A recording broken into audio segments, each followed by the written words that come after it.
Hey everyone, Gary here, and I've been asked a question since on my Facebook. How can a business owner control how involved they are in their business on a day-to-day basis? And since the Mortgage Pro podcast come out, I'm getting quite a lot of questions around business, around mortgage brokering, and I'm grateful to each and every single one of you that tunes in and has left a review and all the great feedback that I'm getting, because all I want to do is help educate, inspire and motivate you. So how can a business owner control how involved they are in their business? Well, the first thing is you've got to appreciate you're a business owner, and what that ultimately means is if you don't have staff or a team or people working with you, then you technically still have a job. Now this person's got a team of 3, and we've spoken about, I've coached them through how they can improve their business and what they need to think about in terms of their next hires. Currently got a couple of administrators. I've suggested taking on a salesperson. But what I want to look at with you today is just kind of give you a bit of an idea in terms of how you can build your business to benefit you, and how you can ultimately, focus on building that business so that it doesn't feel like work, and that you can control the amount of time that you spend within your business. Because I now have the luxury of being able to spend 2-3 days out a week. But you truly don't have a proper business until you could almost take a month off. So I think one of the most fundamental things, if you're a startup or you're employed and you're thinking about going self-employed, or if you're currently having, got a small team, what is it you're actually building? What is your 3-year vision and your 12-month goal? What does your ideal life look like to you? Because when you leave your job and you become self-employed, all you've done is create another job with more stress technically. Because all of a sudden now you're doing the niching, the branding, the strategy, the marketing, the lead generation, the sales, the fact finding, the aftercare, the administration, and you're taking on 5 or 6 different roles in one fell swoop. Now I know a lot of mortgage brokers, and I'm sure there's other lifestyle business owners out there, or self-employed people or sole traders who have a business or earn an income completely around their life. So you've got another job, but you've got the flexibility to do it when you want, during the hours that you want. You're not stuck between the 9 till 5. So if it means that you want to drop the kids off every morning, you're able to do that. If it means that you want to work late into the evening, then you're able to do that. You get the luxury of being able to work on your terms. And for some of you, that is going to be right.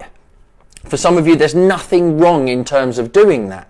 But the difference between having a complete lifestyle business and having the ability to do what you want when you want, i.e., if you're only just a sole trader, or if you're only a sole trader, you still have to do the job to earn the money, is being able to have a team.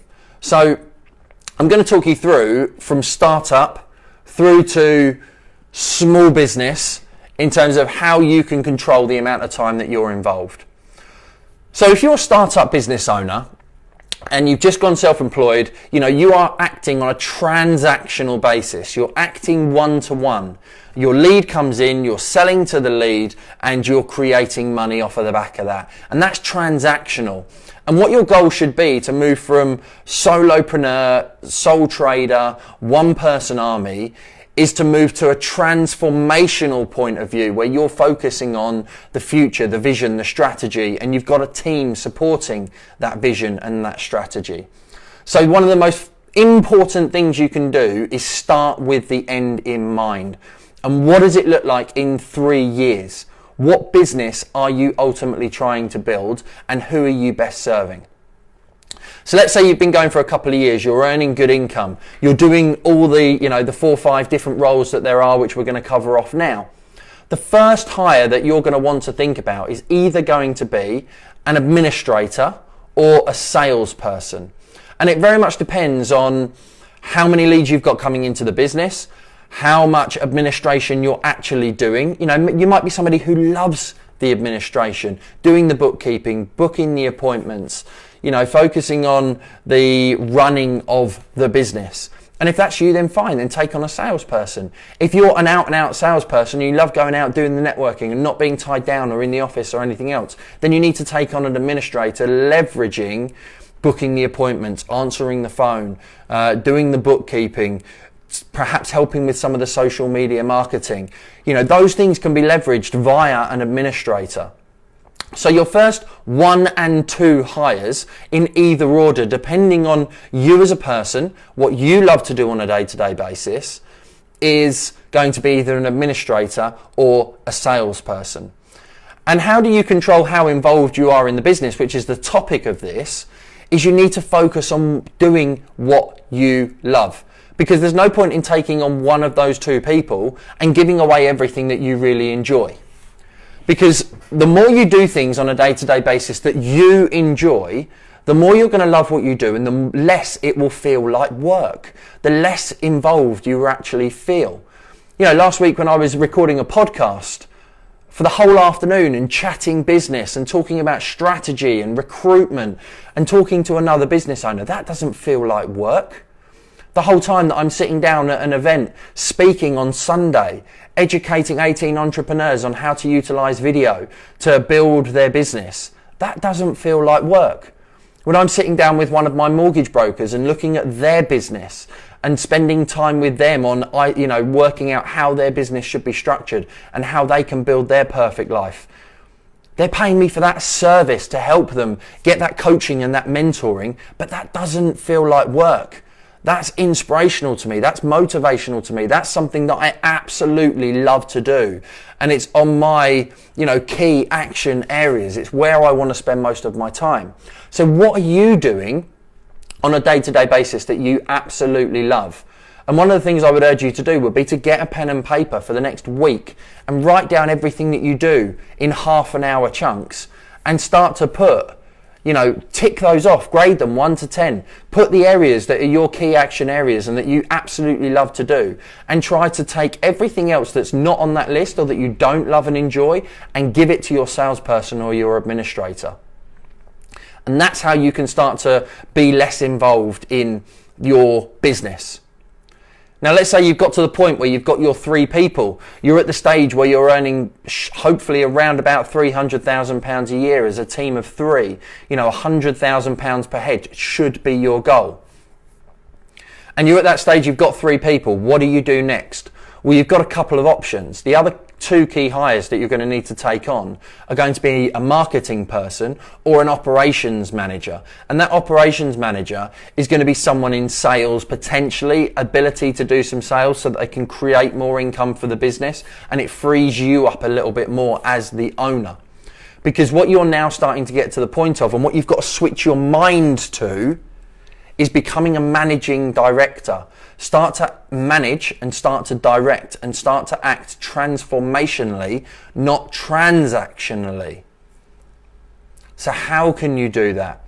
So once you've got your 3 people, is it going to be you need more assistance generating more leads, getting the message out there? Your administrator's getting too busy, so you need to have some assistance with the social media, with your email marketing, maintaining better relationships with your leads and your prospects, because your administrator is taking care of your customers.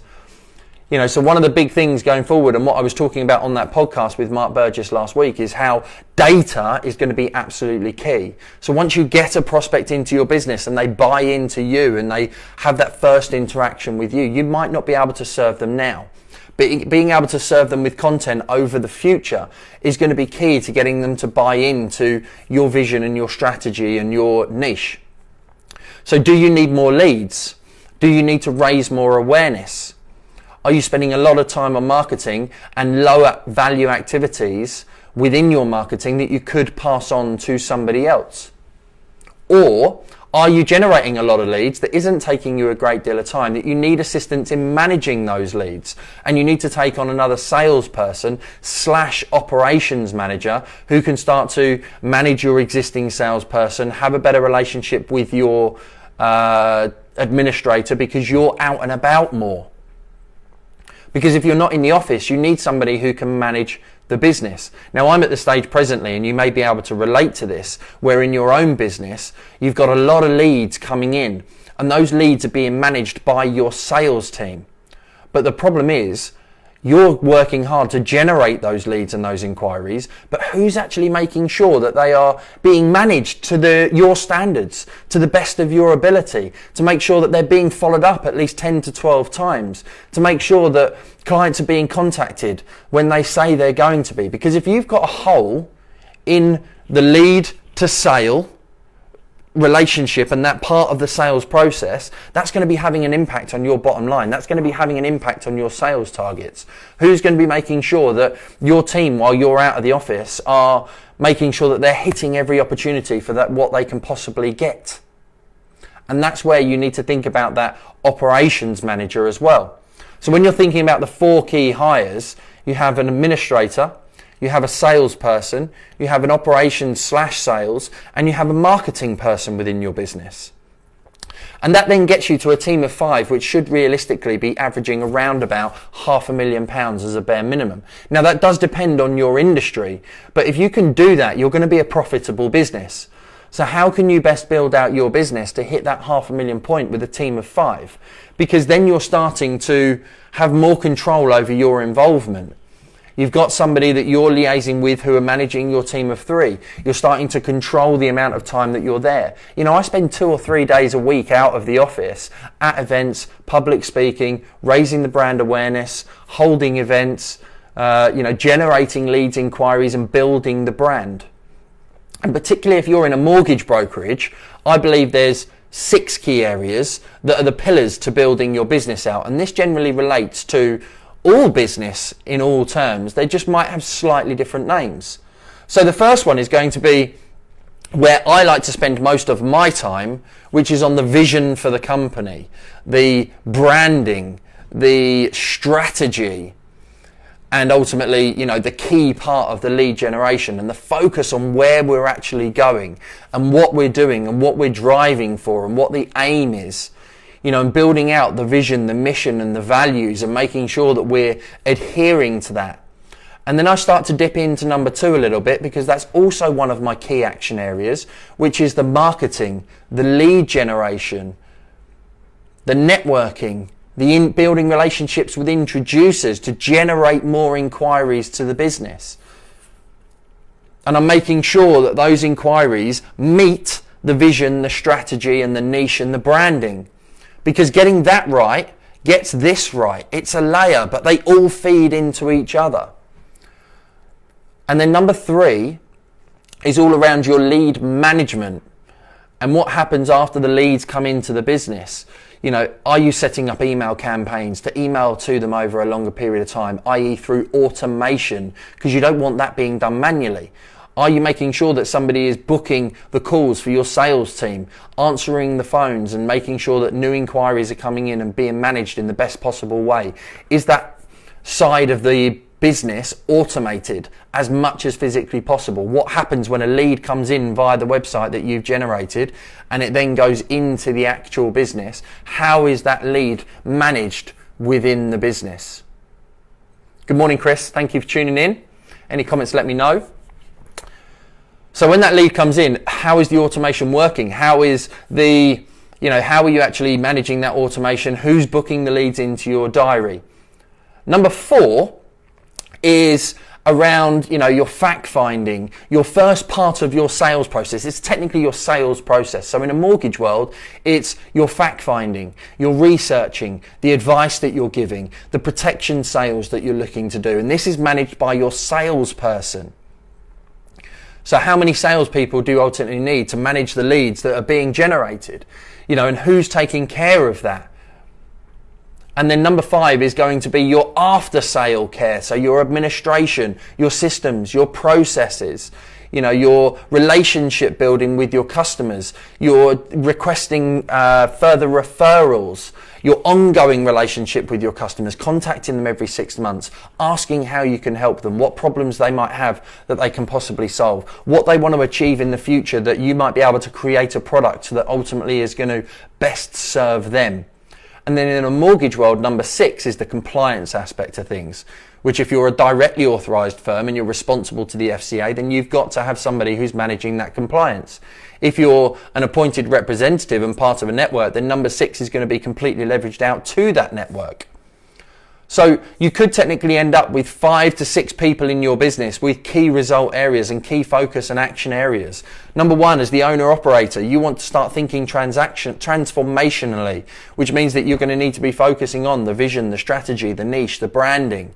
Number 2, you want someone in marketing to help you with the lead generation, the getting the message out there, the social media, the networking, the introducers, the building relationships. Number 3 is going to be all around, looking at who's managing in the business when the leads come in. How is that process automated? Who's booking the strategy calls? Who's answering the phones? Number 4 is then going to be around your sales team and making sure that you've got the right sales in there and that you've got somebody managing the team and looking at the systems, the processes and the automation of the process. And then number 5 is going to be around the after sale care. So you could have 5 people. And technically your number 3 might well be your operations manager as well, or it might be your administrator is your operations manager. It doesn't matter, but having those 5 key people and hitting that £500,000 point is going to free you up. And it's going to mean that you can focus on the areas that you love, and it's going to reduce the amount of involvement that you have in acting transactionally within the business. So I hope that really helps in terms of thinking about how you can free yourself up to do more of what you love, to focus on the things that are absolutely key in your business and going to keep you moving forward. And then you can control the amount of time that you have within your business. And then from there on in, once you get to that point of 5 or 6 people, you need to start thinking about a management layer. And then there's got to be somebody, if you read the book Traction, I'm very much a visionary. I'm very outward focused. I'm very looking at the direction that we're going. I'm focused on moving forward, and you may be that too. But you could be the person in the business who's very managerial and is actually an integrator. So you've got a visionary and you've got an integrator, and the two work perfectly because the visionary has all the ideas and drives the vision forward. They don't take no for an answer when it comes to the business. They're not bothered about how it's going to happen. They just want to make it happen. They can see the direction that it's going. But that doesn't always feed inwards to the team and to the business. So you need somebody who is an integrator who can take the visionary's ideas and can implement them on a day-to-day basis in a structured, in an organized and in a focused way that's going to move the business forward, because not every idea of the visionary is right to implement now. And it's about making sure that that's done in a systemized and strategic way. James Sinclair, who I've also had on the Mortgage Pro podcast, talks about an entrepreneur plus management equals success. And that entrepreneur and that manager could build multiple businesses together, because they have complementary skills. You can't have 2 people driving a car at the same time. You can't have 2 people sailing a ship at the same time. You have, a pilot and a co-pilot. You have a driver and a passenger. They work together in tangent to make sure that you're going in the right direction in the quickest, most efficient and most productive way. So that's how you can control your time within your business. I urge you to go back and listen to the beginning. If you have any questions in relation to this, then reach out to me. Let me know.